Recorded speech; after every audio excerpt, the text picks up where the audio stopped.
आज के इस एक्सप्लेनर में एक ऐसी अनबिलीवेबल ट्रांसफॉर्मेशन समझेंगे ना, जिसने लिटरली सबको हैरान कर दिया है। जोसेफ विजय चंद्रशेखर, एक बिल्कुल आम सा एवरेज स्टूडेंट, जो पहले एक सिनेमैटिक टाइटन बना और अब एक मैसिव पॉलिटिकल डिसरप्टर। ये जर्नी सिर्फ एक कहानी नहीं है, ये एक पूरा फिनोमिनन है, जिसे हम आज डिटेल में एक्सप्लोर करेंगे। एक लाइन है जिसे इंडस्ट्री ने कभी रिजेक्ट किया था, आज वही आदमी तमिलनाडु की पॉलिटिक्स को हिला रहा है। सुनने में एकदम किसी सस्पेंस थ्रिलर का डायलॉग लगता है ना? पर रियलिटी बिल्कुल यही है।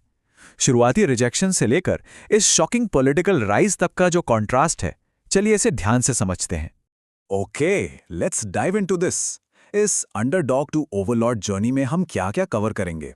सबसे पहले द एवरेज बॉय स्ट्रगल, फिर becoming a mass emotion, building a 600 crore empire, उसके बाद fans turned political army, the 2026 political shockwave और फाइनली इस पूरी कहानी से मिलने वाले लाइफ लेसन्स। तो बिना टाइम वेस्ट किए शुरू करते हैं।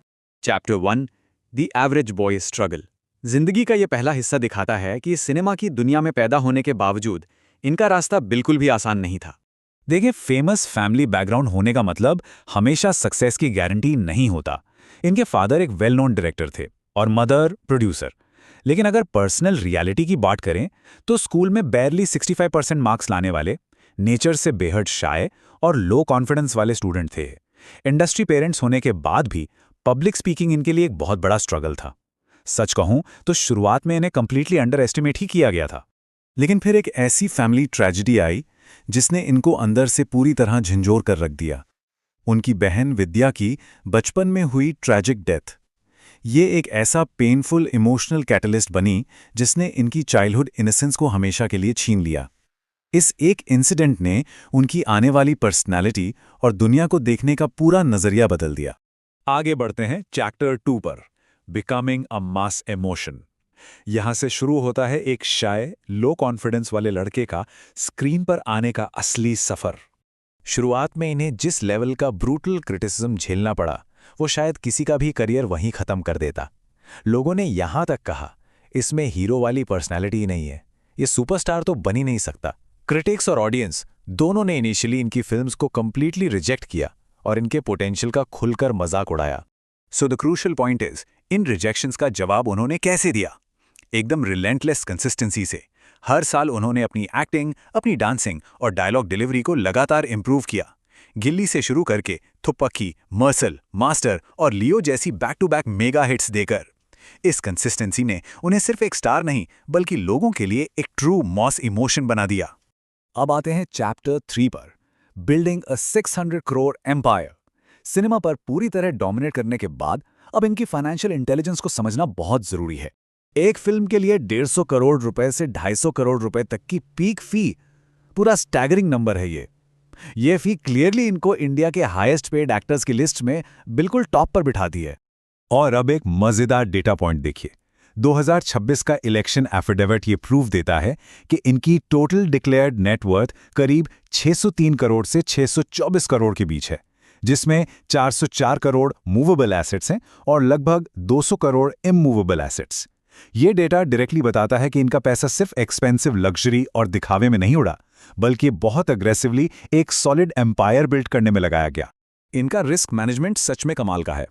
रिस्की या गैम्बलिंग इन्वेस्टमेंट्स के बजाय उन्होंने स्टेबल वेल्थ प्रिजर्वेशन को प्रायोरिटी दी, जैसे कि बैंक अकाउंट्स में 213 करोड़ से ज्यादा डिपॉजिट्स, करीब 100 करोड़ की फिक्स्ड डिपॉजिट्स और चेन्नई से लेकर कोडाईकनाल तक प्राइम रियल एस्टेट प्रॉपर्टीज। हाँ, उनके पास BMW i7 जैसी लग्जरी व्हीकल जरूर हैं, लेकिन फाइनेंशियल फाउंडेशन उन्होंने हमेशा एकदम रॉक सॉलिड रखी। चलिए अब चलते हैं चैप्टर 4 पर, फैंस टर्न्ड पॉलिटिकल आर्मी। कैसे उन्होंने अपनी मैसिव सिनेमैटिक ऑडियंस को एक डेडिकेटेड लॉयल कम्युनिटी में ट्रांसफॉर्म किया। इनका हर एक मूव बेहद कैलकुलेटेड था। स्टेप 1, ग्रासरूट्स लेवल पर ब्लड डोनेशन और फूड कैंप से शुरुआत की।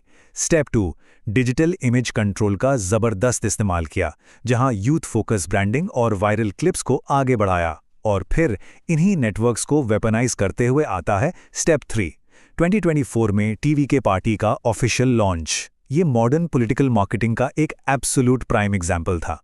और अब इस एक्सप्लेनर के सबसे बड़े टर्निंग पॉइंट पर आते हैं, द 2026 पॉलिटिकल शॉकवेव। सिनेमा की दुनिया छोड़कर एक full time political super power बनने का ट्रांजिशन।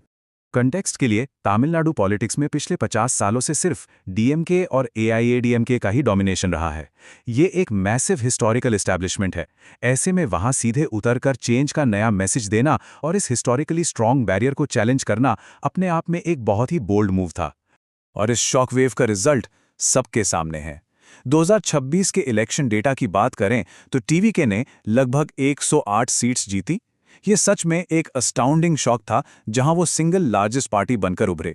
हालांकि कोalition सपोर्ट और मेजॉरिटी नंबर्स पर अभी लगातार डिस्कशंस चल रही हैं, पर अगर ऑब्जेक्टिवली देखा जाए तो एक नई political super power officially establish हो चुकी है।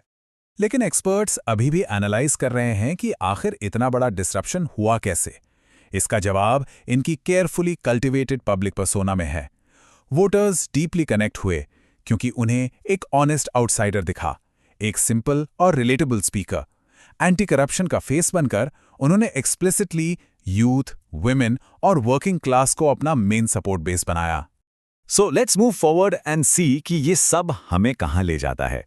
Chapter 6 life lessons from Thalapathy. क्योंकि ऐसी इनक्रेडिबल जर्नी से हमें प्रैक्टिकल जिंदगी के लिए बहुत कुछ सीखने को मिलता है।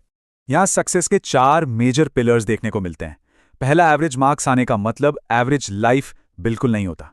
दूसरा, कंसिस्टेंसी और डिसिप्लिन हर बार रॉ टैलेंट को हरा देती है। तीसरा, सिर्फ फेम आना काफी नहीं है, उसे ठीक से स्टेबल एसेट्स में कन्वर्ट करना इक्वली इंपॉर्टेंट है। और चौथा, ऑडियंसेस को सिर्फ व्यूअर्स मत समझो, उन्हें एक पावरफुल कम्युनिटी बनाओ। ये क्लियरली दिखाता है कि फाइनेंशियल इंटेलिजेंस और हार्डवर्क कभी फेल नहीं होते। तो इस एक्सप्लेनर को खत्म करने से पहले एक थोड़ा प्रोवोकेटिव सवाल, जहां सोचने की जरूरत है। एक इंट्रोवर्टेड लड़का आखिर एक अनस्टॉपेबल मूवमेंट कैसे बन गया? क्या लगता है थालापति विजय की सबसे बड़ी स्ट्रेंथ क्या रही होगी? इनकी एक्टिंग, इनकी लीडरशिप या फिर इनका ग्राउंड लेवल पब्लिक कनेक्शन? इन्हीं सवालों के साथ आज के इस एक्सप्लेनर में जुड़ने के लिए बहुत बहुत शुक्रिया।